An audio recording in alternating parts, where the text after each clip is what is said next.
Hey folks, how we doing? Da'Jhan back again from Los Angeles Chrysler Dodge Jeep and Ram. Here we have it, the 2021 Dodge Durango RT.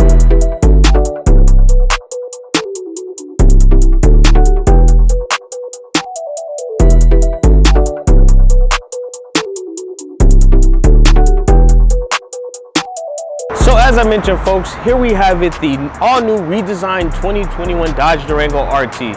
You may ask what's so different between the 2020 and 2021 Dodge Durango. Well, first we'll go ahead and start as they have really redesigned the whole new front end of the vehicle.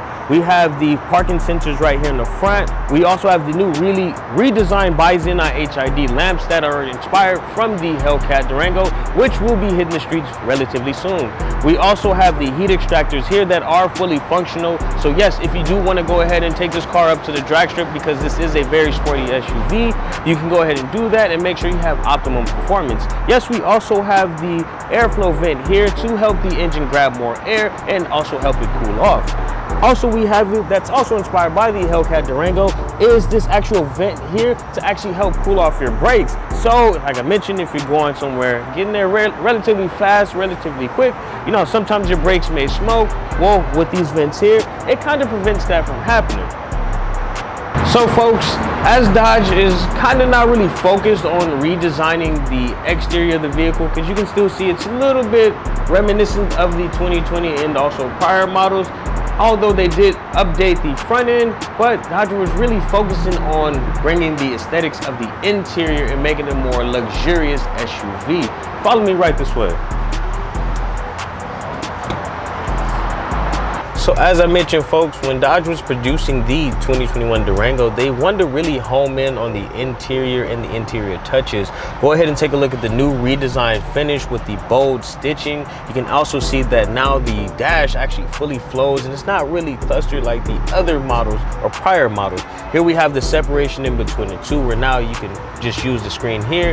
And if you want to use your buttons, you can go ahead and use your buttons. But yes, it is still all here on the touchscreen display as well.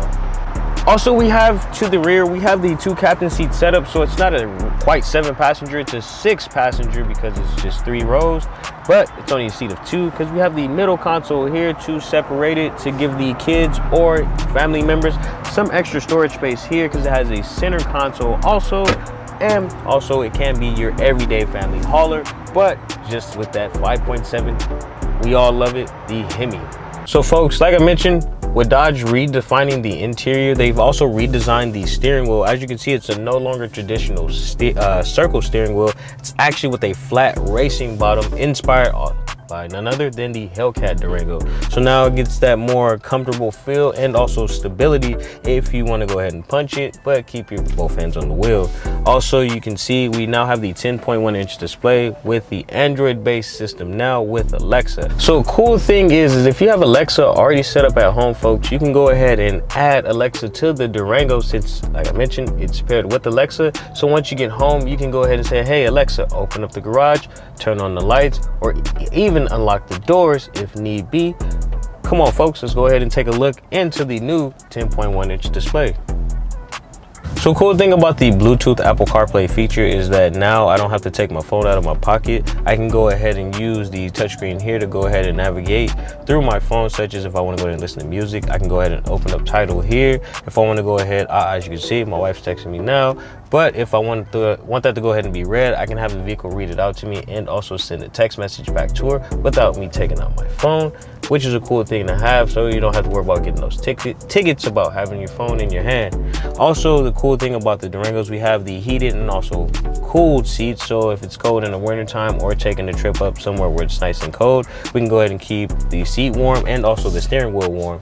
But if it's hot in the summertime, you can go ahead and turn on the cooling seats. Cool thing about that is if you remote start the vehicle, it actually turns them both on for you depending on what you set the temperature to.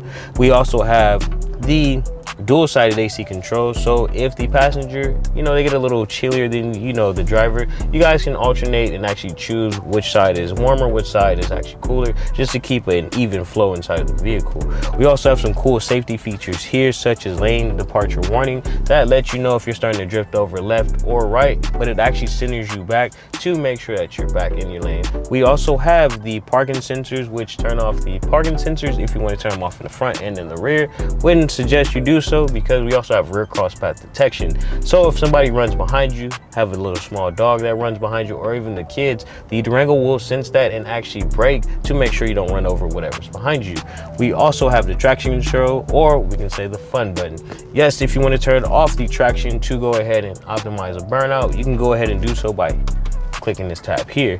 We also have the hazard lights here. If we ever need to pull over, we have our hazard lights. Go ahead and turn them off there. Also have our eco mode. I wouldn't say turn off the eco mode. That's how the Durango does maximize its fuel efficiency. Here we have the sport on button. What the sport on button does, it tells the computer to basically keep you at a higher RPM to make the acceleration a bit more smoother, because you know how sometimes it has a kind of a lag transition. Well, with the sport mode, it actually kind of eliminates that lag to where it's at its optimum point or RPM to take off to, I guess you say, overtake anyone, or get on the merge on the freeway, because here in California people drive a little recklessly. We also, like I mentioned, have blind spot detection, which monitors if there's motorcycles passing by, other vehicles you may not be able to see. But I think in the Durango, the blind spots are kind of to a minimum, but it's just a bonus to have. So if there's going to be multiple drivers of the Durango, you guys can go ahead and set up different driver profiles. You may say, what are the profiles? You can set it up as far as setting up music, different apps, and different media outputs and outlets, all with the profile button here. That's where you go to edit one. You can also add here as well. Another cool thing about the Dodge Durango is that they've updated some of the trailer options as well, because now they feature the trailer brake controller here that just adds any additional brake pressure you may need. What they've done is also updated the cluster to make it seem, or make it look as the 2021 Hellcat Durango, which you also have the RT button here that shows you your 0 to 60 time. It also shows you your 0 to 100 timer. We also have our reaction time for our 60 foot. For the 1/8 time, we also have it for our 1/4. I'm sorry, not one. Yeah, quarter. We also have it for the braking distance to see how long it took you to stop. We also can see what G-forces are being put down if you want to go to, the drag strip. We also have the peak G-forces. We can also see your best lap time if you want to take this out to the track and see your best track history. We can also see the top speed here was 70 miles an hour. That wasn't us, sorry, by the way.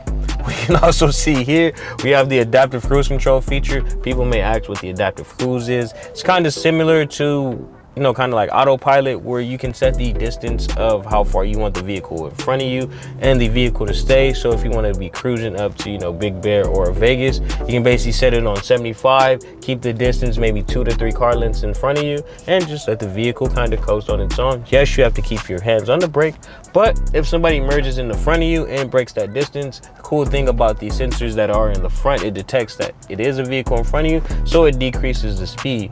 But one cool thing is all you have to do is hit resume, and what it does is it picks back up the speed that you set without you even engaging the actual gas. We also can go down here to see our average fuel economy. We can also see our trip information.